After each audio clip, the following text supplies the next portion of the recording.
Hellos, welcome back. We were seeing some types of terms of trade आणि आपण already terms of trade काय आहे, त्याचं meaning काय आहे हे बघितलं होतं आणि त्यातले काही टाइप्स बघायला सुरुवात केली. बरोबर. Do you remember what type we learn just before the lecture, just before this lecture? Net barter terms of trade. Correct, net barter terms of trade. आणि आता आपण थोडं इन डेप्थ शिकायला जाणार आहोत, gross barter terms of trade. Okay, already आपण या सगळ्याचे फॉर्म्युले बघितलेत. आपण हे फॉर्म्युले होपफुली लिहून घेतलेत तुमच्या वह्यांमध्ये, कारण तुमच्या लक्षात येणार आहे की हे सगळे फॉर्म्युले लिहून घेणं किंवा त्यातली व्हरायटी लक्षात घेणं, what is the difference between two types, हे गरजेचं आहे. कारण जर मोठे प्रश्न लिहायचे असतील तर आपल्याला कदाचित असा प्रश्न येऊ शकतो, explain the types of terms of trade, किंवा छोटे प्रश्न असतील तर फॉर्म्युलांविषयी किंवा असं तर विचारलं जाऊ शकतं. बरोबर आहे ना. Let's be prepare for everything that comes in our way. Okay, let's move. So, as we already have seen the formula, Professor Tausish has given the term of trade, that is gross barter terms of trade, आणि त्याचा formula आहे GM is equal to QM1 upon QM0 divided by QX1 upon QX0 multiplied by 100. A rise in a current year gross barter terms of trade means a favorable change. So जेव्हा current इयरच्या current पिरियडच्या gross barter terms of trade मध्ये improvement होते, जब gross barter terms of trade में improvement होता है ये करंट ईयर के, we can say that it is a favourable terms of trade. It implies that more imports are obtained from given volume of exports than in the base period. म्हणजे काय त्याचं inference असतो, किंवा आपण कसं म्हणू शकतो इम्प्रूव्हमेंट का झाली आहे. कारण जर समजा तुमचं gross barter terms of trade वाढला आहे, त्याचा अर्थ असा असतो की आपण जास्त इम्पोर्ट मिळवलेत ॲज कम्पेअर्ड टू जेवढे एक्सपोर्ट आपण बेस पिरियडमध्ये केलेत. म्हणजे बेस पिरियडमध्ये आपण जितकं एक्सपोर्टसाठी कमोडिटी एक्सपोर्ट केल्या त्या तुलनेत आपण जास्त कमोडिटीज करंट इयरमध्ये इम्पोर्ट केल्या आहेत. म्हणजेच आपली क्षमता त्याच एक्सपोर्टमध्ये जास्तीत जास्त इम्पोर्ट करण्याची वाढली आहे. दॅट मीन्स आपले टर्म्स ऑफ ट्रेड फेवरेबल झाले. If unilateral transfers are included, unilateral transfer म्हणजे one way transfer. So it is like not दोन्ही बाजूंनी ट्रेड होतो, पण एकाच बाजूने जर ट्रान्सफर होत असतील. So if unilateral transfers are included, gross barter terms of trade will diverge from net barter terms of trade. So अशा वेळी तुमची GBTT हे डायव्हर्ज होतात net barter terms of trade मध्ये. सिम्पली सेईंग आपण असं म्हणू शकतो की दोन्ही ट्रेड, GBTT आणि NBTT, हे दोन्ही ट्रेड वेगवेगळे not trade terms of trade वेगळे वेगळे रिझल्ट दाखवू शकतात जर आपण युनिलॅटरल ट्रान्सफर्स इन्क्लूड केल्या तर. Okay, let's move forward. So what are the limitations of GBTT? Firstly, it wrongly includes unilateral payments. So unilateral payments ते चुकीच्या पद्धतीने इन्क्लूड करतात, आपण बघितलं. त्यामुळे GBTT आणि NBTT मध्ये फरक निर्माण होतो. आणि दुसरं, it neglects capital movements and price movements. म्हणजे कॅपिटल मुवमेंट आणि प्राइस मुवमेंट ज्या असतात, कुठे कशा प्रकारे एका देशातून दुसऱ्या देशात कॅपिटल इन्व्हेस्टमेंट, फॉरेन इन्व्हेस्टमेंट केली जाते, आणि दुसऱ्या प्रकारे कशा प्रकारे प्राइस वाढतीये, कमी होतीये कमोडिटीजची, एक्सपोर्ट्सची, इम्पोर्ट्सची, हे सगळं इग्नोर करून फक्त कमोडिटी, क्वांटिटी ऑफ कमोडिटीवरती फोकस केलं जातं. तुमच्या लक्षात आलेत what are the limitations of GBTT? Yes. Very good. So let's find की आता पुढच्या ह्याच्यासाठी कोण वाचणार आहे.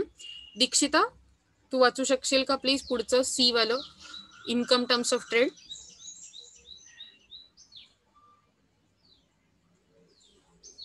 ओके, मला वाटतं दीक्षितापर्यंत आपण पोहोचू नाही शकत आहोत, किंवा ती आपल्यापर्यंत पोहोचू शकत नाहीये. शी माइट बी बिझी. ओके, आपण दुसऱ्या कोणाला तरी वाचायला सांगूया. बघूया बरं कोण आहे आपल्याकडे.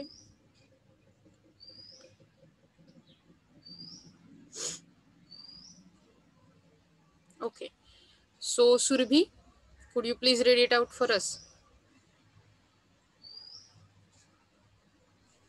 Yes, ma'am.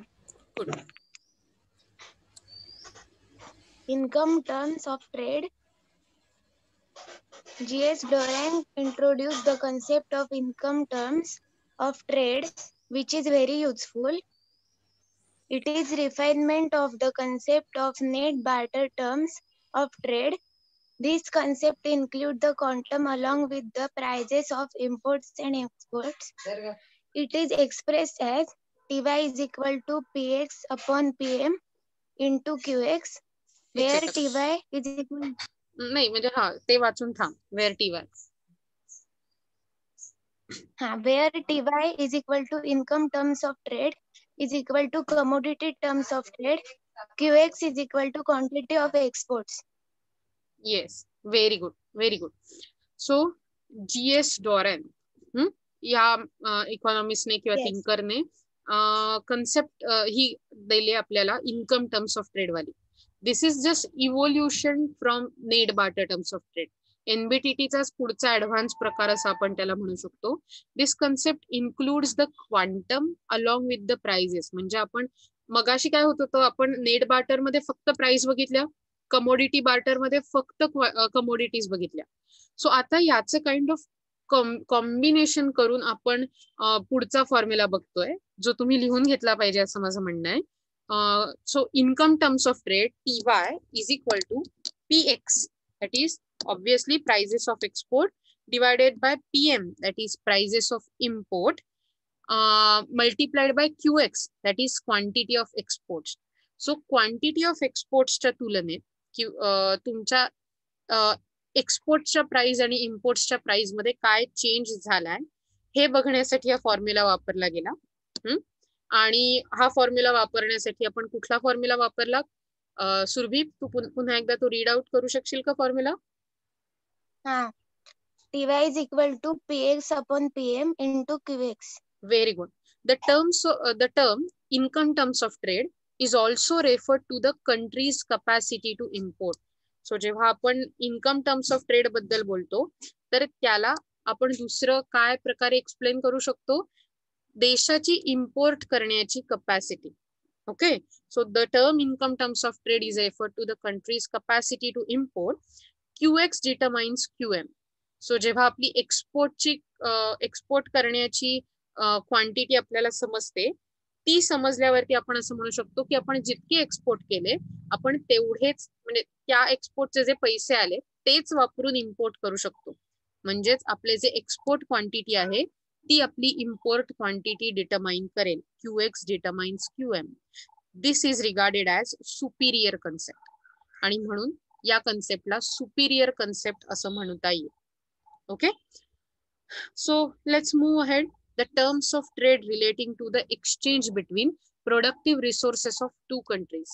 आपण मगाशी बघताना जर तुम्हाला आठवत असेल, जेव्हा एनबीटीटी सुरू केलं तेव्हा ही terms of trade relating to the ratio of exchange between commodities होतं, आणि त्यात आपण एनबीटीटी, जीबीटीटी आणि इन्कम टर्म्स ऑफ ट्रेड बघितले, बरोबर.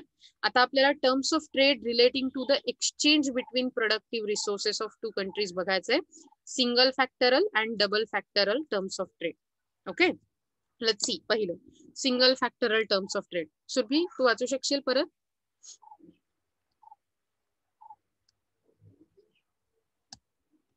ओके, मे बी तिचा इंटरनेटचा मे बी इश्यू असू शकतो. Yes, ma'am. ओके, परत वाचता येईल हे पुढचं? हा. Terms of trade relating to the exchange between productive resources of two countries. First, single factorial terms of trade.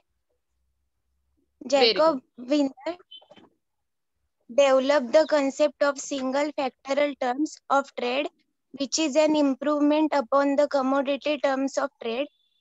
It represents the ratio of the export price index to the import price index adjusted for changes in the productive of countries factors in the production of exports to study the true gain from international trade. Productivity of factor and commodity terms of trade are important. Single factorial terms of trade can be expressed as SF is equal to TC FXO F into O upon F into 1. FX0 FX1 असं होतं ते, हरकत नाही. Let's read it out. म्हणजे तुम्ही तिने already मस्त वाचलंय, मी आता ते एक्सप्लेन करायचा प्रयत्न करते. Okay, so single factoral terms of trade ही जेकब वायनर नावाच्या अतिशय मोठ्या इकॉनॉमिस्टने टर्म दिली आपल्याला, किंवा टर्म सांगितली, कन्सेप्ट. सो हे काय होतं की कमोडिटी टर्म्स ऑफ ट्रेड नावाचा जो प्रकार आपण मगाशी बघितला, त्या प्रकारच्या टर्म्स ऑफ ट्रेडच्या प्रकारांना हे आणखीन एक इम्प्रूव्ड व्हर्जन होतं याचं. Okay, so it represents the ratio of export prices index to the import prices index adjusted for changes in productivity for countries factors in production export. So export करताना तुमची quality किती improve झाली याचा विचार करून जेव्हा कंट्रीच्या एक्सपोर्ट आणि इम्पोर्टचा index विचारात घेतला जातो आणि त्याचा रेशो विचारात घेतला जातो, तेव्हा या प्रकारचा single factoral terms of trade आपण म्हणू शकतो. Okay, to study the true gain from international trade, productivity of factor and commodity terms of trade are important. So आपल्याला नक्की ऍक्च्युली इंटरनॅशनल ट्रेड मधून किती फायदा झाला हे समजण्यासाठी प्रोडक्टिव्हिटी ऑफ फॅक्टर आणि कमोडिटी टर्म्स ऑफ ट्रेड हे खूप इम्पॉर्टंट असतात. आणि त्याच्यासाठी आपला फॉर्म्युला काय झाला, SF, that is single factoral terms of trade, is equal to, तुम्ही लिहिता राईट हा formula, TC, that is commodity terms of trade, multiplied by, आता commodity terms of trade already कसे फाइंड आउट करायचे हे आपण बघितलेत मागच्या काय म्हणतात मागच्या पॅच मध्ये, बरोबर, जे आपण तिन्ही बघितलेत ते. So commodity terms of trade आणि FX0 अपॉन FX1 हे reciprocal of export commodity to technical coefficient आहे. थोडक्यात इतकं कन्फ्यूज होऊ नका, ऍक्च्युली तुम्ही किती चांगल्या प्रकारे एक्सपोर्ट करताय आणि त्या प्रकारे तुमची टेक्निकल किंवा टेक्नॉलॉजी वाईज किती एफिशियन्सी वाढली आहे याचा इंडेक्स आपल्याला समजून येतो FX0 अपॉन FX1 मधून. सो SF इन्क्रीजेस, म्हणजे जर समजा SF वाढलं, आपला single factoral terms of trade वाढला, तर त्याचा अर्थ असतो it means a larger amount of imports per unit in terms of quantity of factors of production. म्हणजे आपण जास्त प्रकारचे इम्पोर्ट घेऊ शकतोय, larger amount of imports per unit in terms of quantity of factors of production. आपण जितके factors of production वापरतोय त्याच्या तुलनेत आपण जास्त इम्पोर्ट करू शकतो, म्हणजेच आपला SF इम्प्रूव्ह झालाय. होपफुली तुमच्या थोडंसं, मी म्हटलं असं थोडीशी कॉम्प्लिकेटेड टर्म आहे, पण जर समजा नीट लक्ष दिलं तर लक्षात येईल की आता आपल्याला हे कळलं की नुसते रेशो घेऊन काही अर्थ नाहीये, तर आपल्याला ऍक्च्युली आपण काय विकतोय, काय एक्सपोर्ट करतोय, काय इम्पोर्ट करतोय हे बघताना त्याची क्वालिटी काय एक्सपोर्ट केली जाते, काय प्रकारच्या आपल्याकडे टेक्नॉलॉजीज वापरल्या जातात, किती एफिशियन्सीने आपण हे इंटरनॅशनल ट्रेड कॅरी आउट करतोय हेही बघणं गरजेचं होतं.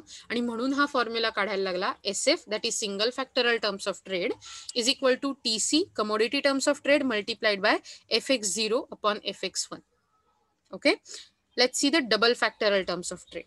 Due to the some drawbacks of single factorial trade, म्हणजे काही प्रॉब्लेम्स दिसल्यामुळे single factoral terms of trade मध्ये, Viner constructed another index called double factoral terms of trade. म्हणजे आपण नाही का पहिल्या टपरीवरचा वडापाव जर समजा चांगला नाही वाटला, आवडला नाही, तर लगेच दुसऱ्या टपरीवर जाऊन चहा पितो आणि दुसरा वडापाव खातो.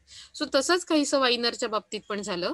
पहिल्यांदा single factoral terms of trade मध्ये त्याला काही प्रॉब्लेम वाटायला लागल्यामुळे त्याने लगेचच दुसऱ्या प्रकारचा एक इंडेक्स कन्स्ट्रक्ट केला, that is double factoral terms of trade. Okay, so कुठल्या प्रकारचा आपण टाईप बघतोय आता, तुम्ही मला सांगू शकाल? Double factoral terms of trade. Very good. This takes into consideration productivity index of not only export goods but also productivity index of factors producing import goods.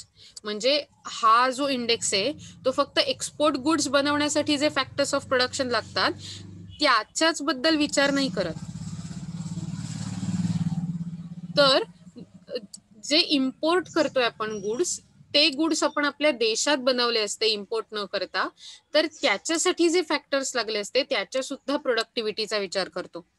Right, म्हणजे असा विचार करा की जर समजा मी दुसऱ्या टपरीवर वडापाव खाण्याऐवजी मी असं ठरवलं असतं की मी जर समजा घरी वडापाव केला असता तर मी कोणत्या प्रकारे त्यात आलं लसूण मिक्स केलं असतं, किती बटाटे घेतले असते याचा विचार केला तर that means double factoral terms of trade.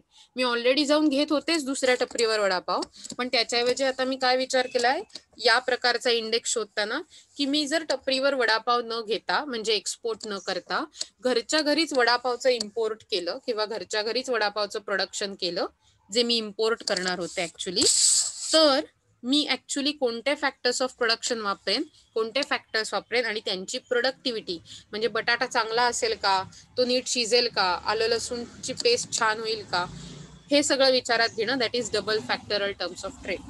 Okay, so double factorial terms of trade indicates the number of units of home factor used in export exchange for the number of units of foreign factors used in imports. So यात आपण काय करतो की अशा प्रकारचे factors of production consider करतो की जे आपल्या देशात बनलेत एक्सपोर्टसाठी आणि परदेशात बनलेत इम्पोर्टसाठी. Symbolically it can be expressed as, तुम्हाला फॉर्म्युला लिहून घ्यायचा आहे माझ्याबरोबर, double factoral terms of trade DF is equal to TC that is commodity terms of trade multiplied by ZX किंवा ZX upon ZM किंवा ZM.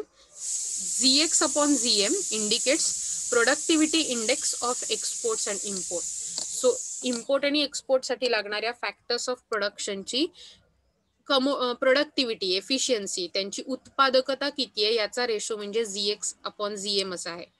सो मला सांगा काय फॉर्म्युला होतो डबल फॅक्टरल टर्म्स ऑफ ट्रेडचा? DF is equal to TC into ZX upon ZX. Very good. So Nishikant, मला वाटतं तू आता ऑनलाईन आहेस, तू पुढचं वाचू शकशील? Yes, ma'am. Very good, please read it out. Terms of trade relating of utility analysis. First, real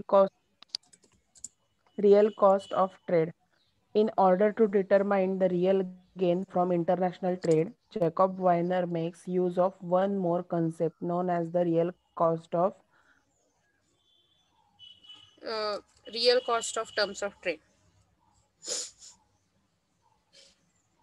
trade with the index of the amount of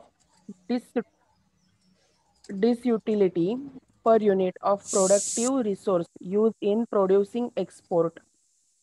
Symbolically, it can be expressed as RC is equal to SF into RX0 upon RX1, where RC is equal to real cost terms of trade, SF is the single factorial terms of trade, and RX0 upon RX1 is equal to reciprocal of index of disutility per unit of productive resources used in introducing exports. Yes. So असा विचार करूया की आता आपण terms of trade relating to utility analysis म्हणजे yes Faizal, आपने hand raise KIA है, कुछ पूछना है कि आपको कुछ बताना है, काही सांगायचंय का चुकून झाला होता? ओके, सो चुकून झाला होता असं समजूया, काही असेल तर सांगू शकता. ओके, मी तुम्हाला तुमच्या अटेंडन्स शीटची तुमच्या चॅट बॉक्सवरती लिंक पाठवली आहे, प्लीज त्याच्यावरती आत्ताच्या लेक्चरची अटेंडन्स मार्क करा. तुम्हाला सध्या मी खूप लिबर्टी देते हे विसरू नका. आपण हे बघूया की real cost terms of trade. In order to determine the real gain from international trade. So international ट्रेडचा पासून खरे ऍक्च्युली किती फायदे होतात यासाठी जेकब वायनर पुन्हा एकदा त्याने सिंगल फॅक्टरल दिलं, डबल फॅक्टरल दिलं, आता real cost terms of trade पण ते कन्सेप्ट त्यानेच सांगितली आपल्याला. त्याने एक आणखीन नवीन कन्सेप्ट बनवली that is real cost terms of trade. Real cost terms of trade is obtained by multiplying single factoral terms of trade. आपण जो सिंगल फॅक्टरल SF बघितला तो इंडेक्स मल्टिप्लाय करायचा आहे कुणाशी? Index of the amount of disutility per unit of productive resources used in producing export. म्हणजे export produce करण्यासाठी किती प्रकारे आपल्याला तोटा सहन करायला लागला, आपल्याला कशा प्रकारे युटिलिटी किंवा डिसयुटिलिटी सहन करायला लागली, आपल्याला कसं जास्त प्रकारे प्रोडक्शन फॅक्टर्स खर्च करायला लागले, याचं प्रमाण शोधायचा प्रयत्न केला त्याने. आणि दॅट इज RX0 किंवा RX0 अपॉन RX1. तुम्हाला माहितीये परदेशात काही देशांमध्ये 0च्या जागी नॉट असं वापरलं जातं. It's again nice to say RX0 upon RX1. किंवा मला जर 101 असं म्हणायचं असेल, 101 म्हणायचं असेल तर 101 असं म्हणतात लोक. It's something right. So symbolically आपण हा कसा एक्सप्लेन करू शकतो real cost terms of trade. Hopefully तुम्ही हे लिहून घेताय फॉर्म्युले. RC that is real cost terms of trade is equal to SF multiplied by RX0 किंवा RX0 upon RX1. That is reciprocal of index of disutility per unit of productive resources used in producing export. Export बनवण्यासाठी जे factors of production खर्च झाले ते खर्च होताना कशा प्रकारचं असमाधान किंवा कशा प्रकारचा त्याग लोकांना करायला लागला त्याचा reciprocal. So that is real cost terms of trade for you. Okay, मला माहिती की आपण ऑलरेडी खूप साऱ्या गोष्टी आज बघितल्यात, खूप सारे टाइप्स आज बघितलेत, पण मला वाटतं की हा शेवटचा बी वाला जो आहे तो शेवटचा आहे, तो बघून आजसाठी थांबूया. चालेल? सो भक्ती, तू आहेस का? तू वाचणार आहेस का? Yes, ma'am. येस, कुड you please read it out?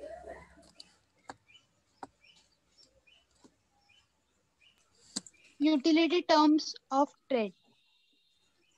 This was an improvement upon the real cost terms of trade by Jacob Weiner, multiplying the real cost terms of trade with the index of the relative utility of imports and the foregone commodities, we get utility terms of trade. The formula is given by TU is equal to PX upon PM into FX into RX into U. The utility terms एक of एक trade. पुढचं आधी हे मी explain करते मग पुढचं वाच. Okay, so this was an improvement. पुन्हा एकदा जेकब वायनर सरांनीच आपल्याला हा पुढचा दिलाय. So it's like always improvement. लक्षात घ्या, नेहमीच एक बेटर मेजर शोधण्यासाठी प्रत्येक माणूस, आपण नेहमी काहीतरी चांगलं, वेगळं, नवीन आणि चांगलं शोधण्यासाठी प्रयत्न करत असतो. इकॉनॉमिस्ट पण तेच करत असतात. सो म्हणून एक चांगल्या प्रकारची आणखीन कन्सेप्ट त्याने दिली, real cost terms of trade नंतरची utility terms of trade. Okay, so त्यात त्यांनी काय केलं, real cost terms of trade जे आपण मागच्या पार्ट मध्ये शोधून काढले, बघा तुम्हाला जर आठवत असेल तर, हे बघा RC हे जे आपण शोधून काढला त्याला मल्टिप्लाय केलं with the index of relative utility of imports and foregone commodities, we get utility terms of trade. So असा विचार करा, त्यांनी जे real cost terms of trade RC याला मल्टिप्लाय केलं रिलेटिव्ह युटिलिटी ऑफ इम्पोर्ट्सने, इम्पोर्ट्स मधून मिळणाऱ्या समाधानाने, आणि आपल्याला ज्या कमोडिटीज इम्पोर्ट करताना किंवा एक्सपोर्ट करताना सॅक्रिफाईस करायला लागल्या त्याच्यासाठी. आणि म्हणून फॉर्म्युला बनला TU is equal to PX upon PM. हे तर तुम्हाला माहिती ऑलरेडी, PX अपॉन PM काय आहे, multiplied by FX multiplied by RX multiplied by U, that is utility. हे सगळे जे छोटे छोटे आहेत ते आपण ऑलरेडी मागच्या ट्रेडमध्ये बघितले. सो थोडक्यात सगळ्या, नॉट ट्रेडमध्ये, मागच्या टाइप्स मध्ये बघितले. सो ह्या सगळ्यांचं समरायझेशन किंवा सार म्हणजे युटिलिटी टर्म्स ऑफ ट्रेड असू शकतं. हा फॉर्म्युला तुम्ही लिहून घ्या आणि भक्ती पुढचं वाच बरं. The utility terms of trade helps to explain welfare changes. The utility term of trade indicates the total amount of gain from trade as excess of total utility which is obtained from imports over the utility sacrifice in surrender of export.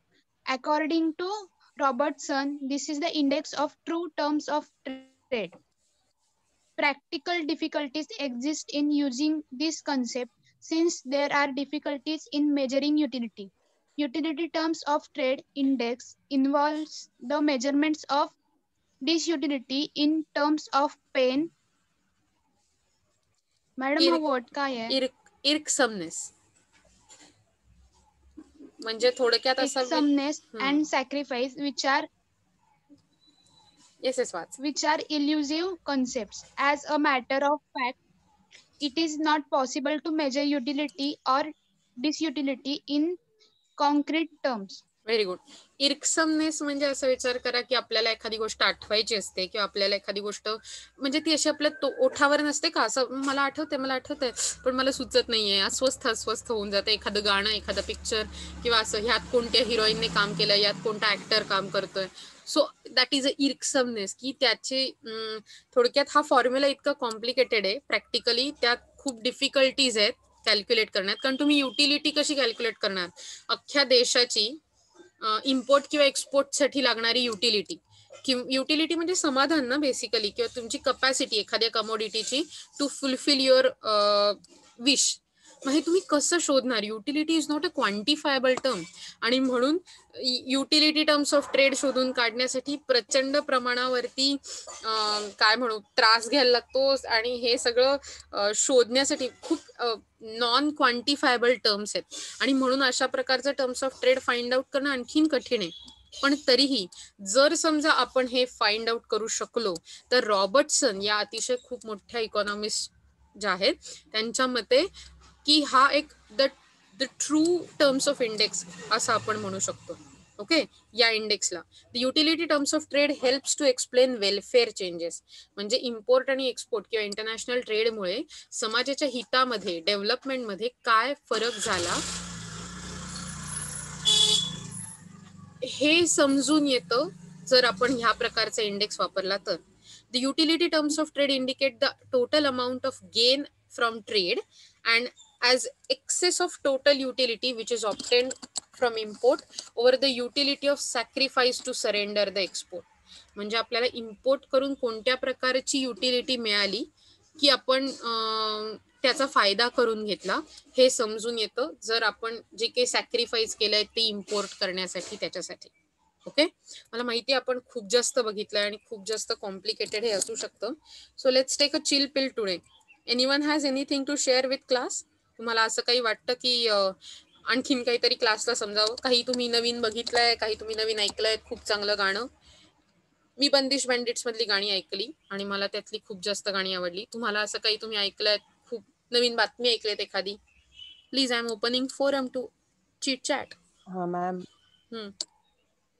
एक Bengali web series आहे तानसेन का तानपुरा, ती पण अशीच आहे, म्हणजे classical music हा, अरे वा. आणि त्याच्यात सगळे काय म्हणतो पण कोडी असतात गाण्यातून दिलेली, प्रत्येक बंदिश राग वापरून त्यांनी कोडी घातलेली असतात आणि त्याच्यातून ते तानसेनच्या तानपुऱ्यापर्यंत पोहोचायचं असतं. आणि त्यांचं म्हणजे त्या गुरुच्या शिष्य असतात 7 शिष्य, आणि त्यांचे कसे ते आयुष्य सगळं बदलतं त्याच्यातून ते दाखवलेलं आहे. मस्त आहे एकदम. Awesome awesome, wow. सो तुमच्यासाठी एक नवीन वेब सिरीज निशिकाने सांगितली. मी माझ्याकडून तुम्हाला एक वेब सिरीज सजेस्ट करू शकते. It's not a web series actually, it's a Chinese drama, आणि होपफुली अजूनही चायनीज ड्रामाजवर आपल्याकडे बंदी नाही आहे, पण हा थोडासा असा मला मिस्टेरियस ड्रामा वाटला आहे, आणि म्हणून मी रिसेंटली तो बघते. द अनटेम्ड नावाचा ड्रामा आहे आणि त्याचे 50 एपिसोड आहे. तुमच्यापैकी कोणी काही वेगळं बघितलंय का, काही मज्जा केली का, कोणाला काही तुम्हाला खरंच काही शेअर करावं असं वाटत नाही सगळ्यांबरोबर? You should do that ma'am. हां, अंकुर कश्यप ब्लॉग्स पॅरानॉर्मल गेम आहेत ना, त्याच्यावरती बनवतात ते पण खूप छान असतात. इज इट मग तुम्ही कधीतरी हे याचे लिंक्स किंवा हे आपल्या, मला माहिती आहे तुमच्या नॉर्मल ग्रुपवर नाही टाकू शकत, but you can share it on this chat box with everyone. I guess तुम्ही तसं टाकू शकता रे. You can do that. कधीतरी तुम्ही सांगू शकता, मी तुम्हाला स्क्रीन प्रेझेंट करायला देईन. जर तुमच्याकडे एखादी मस्त अशी व्हिडिओ आहे, मस्त अशी गाणे आहे, वी कॅन शेअर इट. आपण एखाद दिवशी मस्तपैकी गाणं ऐकू शकतो तुम्हाला आवडणारं. असं करूया. ओके, उद्याच्या लेक्चरमध्ये शेवटच्या 5 मिनिटात तुमच्याकडे असणारं खूप सारं भारी गाणं, आत्ता पण तुमच्याकडे कदाचित असू शकतं, तुम्ही ते मला व्हॉट्सअपवर शेअर करू शकता आणि ते गाणं मी आपल्या लेक्चरच्या नंतर लावेन. Is it good for you? आपण असं करूया की तुम्ही तुम्हाला आवडणारी गाणी आज मला पाठवा, ग्रुपवर नाही, पर्सनली. ओके, प्रत्येकाने एक गाणं चालेल मला पाठवलं तरी, आणि तुम्हाला जे आवडतं ते, आणि त्यातून आपण चूज करून 1 किंवा 2 गाणी प्ले करूया. What do you think about it? गाणं, व्हिडिओ, तुम्ही जर मला व्हिडिओ पाठवलीत युट्यूबवरची लिंक, तर मी युट्यूबची लिंक प्ले करेन. What ever it is you want. Is it good for you? चालेल तुम्हाला असं आपण केलेलं? येस. सो आपण असं काही नाहीये की नुसतं आपण फक्त अभ्यास आणि असं करायचं, आपण ही मजा पण करूच शकतो. सो आपण एखादी टॉम अँड जेरीची व्हिडिओ बघू शकतो. Have you seen recently Tom and Jerry? तुमच्यापैकी कोणी बघितलंय? No. तुम्हाला आवडतं बघायला Tom and Jerry? Yes. So Tom and Jerry is like a amazing thing for me. मी कितीही वेळ कधी कसंही टॉम अँड जेरी बघू शकते. So I guess let's do it today. म्हणजे मी असं नाही म्हणते आपण कंटिन्युअस ते बघितलं पाहिजे, पण आज आपण आपल्याकडे अजून 2 मिनिटं शिल्लक आहेत मीटिंग संपण्याची. आपण टॉम अँड जेरी बघू शकतो थोडा वेळ. व्हॉट्स इट? तुम्हाला माझी स्क्रीन दिसतेय? Yes ma'am. ओके.